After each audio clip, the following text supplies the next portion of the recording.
Қайырлы күн жақсылар, бүгін біз сіздермен бірге холодец, яғни іркілдек жасайтын боламыз. Әйел кісілердің организмына өте пайдалы, коллагенге бай.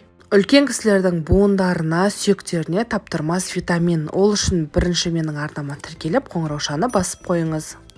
Холодец жасау үшін бізге сиырдың тұяқтары керек болады, кез келген базардан табылады. Және де жілікті сүйек керек болады.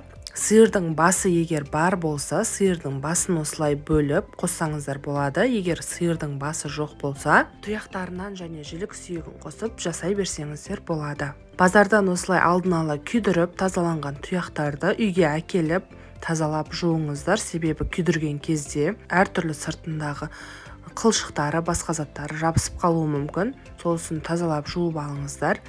Мен негізі етті көбірек қосамын, себебі холодецтің ішінде еті көп болған балаларым жақсы көреді. Сол үшін етті көп қосамын. Ал егер етті аздау қосқыларыңыз келсе, сирақтың өзіне немесе басын қосып жасай берсеңіздер бола береді. Холодецті бұл әдіспен жасауды мен анамнан үйренгенмін. Менің анам бала кезімнен бері ноябрь айы басталғаннан февраль айы біткенше ай сайын холодец қайнататын.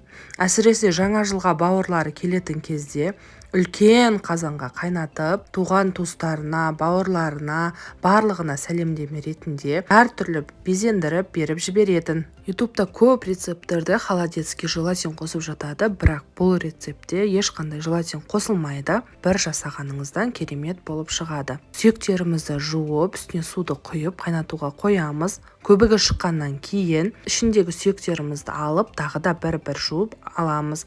Себебі көбіктің шыққаннан кейін сүйектердің арасына, терінің арасына кіріп қалады. Сол үшін видеодағыдай тазалап, жуып, көбіктерінің барлығын шығарып аламыз.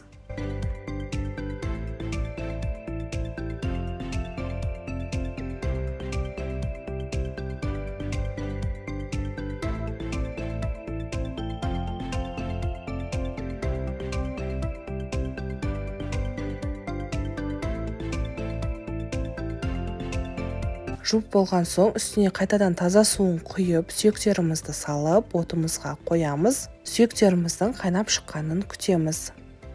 Осылай қайнап шыққаннан кейін үстіне кішкене осындай шамалап өздеріңіз көз мөлшерінде қара бұрыш саласыздар. Және де сүйектердің жағымсыз иісін кетіру үшін лавр жапырағын 4 немесе 5 саласыздар. Лавр жапырағынан кейін мен 2 пияз қостым. Көп кісілер ет асқанда немесе холодец жасаған кезде мүлдем пияз салмайды екен. Бірақ пияз қосылған сорпа ерекше дәмді болады. Және де еті жұп-жұмсақ болып піседі. Сол үшін пияз қосып, осылай ақырын отта қайнатасыздар. Бұл сорпаның қайнау уақыты шамамен 5-6 сағат болады. 5-6 сағаттың ішінде сорпасы тартылып, етінен сүйегі ажырап, барлығы да осы видеода көрініп тұр. Сорпасының мөлшері кәдімгідей азаяды.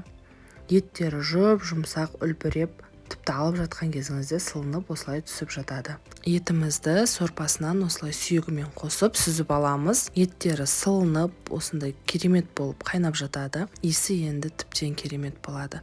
Қыздар коллагенді сатып алып ішіп жүресіздер. Сатып алғанша осылай қолдан қайнатсаңыздар табиғи әрі өте қолжетімді бағада болады.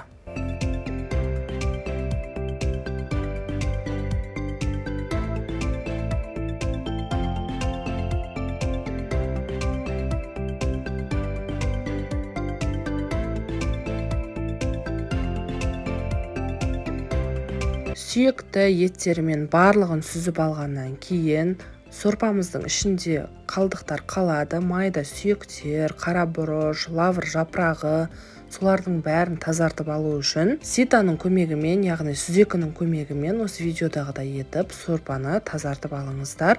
Сонда сорпаларыңыз мөлдір күйге енеді. Қыздар, тағы да бір айта кететін жағдай, холодец қайнатып жатқан кезде ең басында ешқашан тұз салмаңыздар. Себебі қайнап сорпасы азайған кезде тұзы өте ащы, қатты тік болып кетеді. Сол үшін сорпаға тұзды ең соңынан қосамыз. Сорпамызды тазалап алдық, етімізді бөлек сүзіп алдық.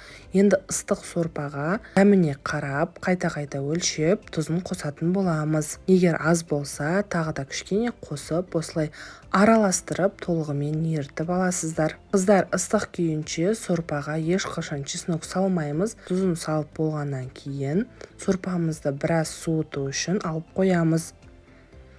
Ол аралықта біз еттерімізді майдалап турап алатын боламыз, сүйектерінен ажыратамыз.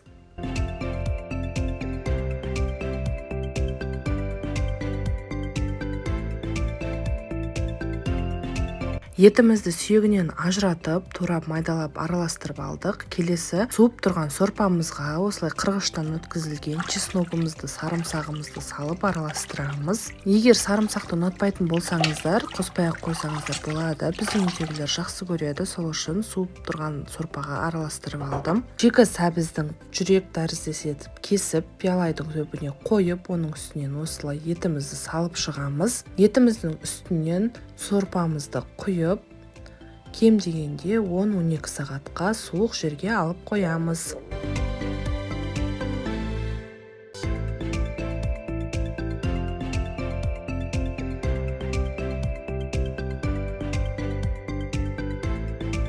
Холодеціміз бір түн бойы суық жерде тұрды, осылай қатты. Кеседен тарелкаға аударып, туған-туысқандарыңызға, мерекелік дастарханыңызға ұсынсаңыз болады. Ешқандай желе қосылмайды, табиғи үйдің коллагені. Холодецті қазақша іркілдек деп айтады екен. Ішінде еті өте мол болып шықты.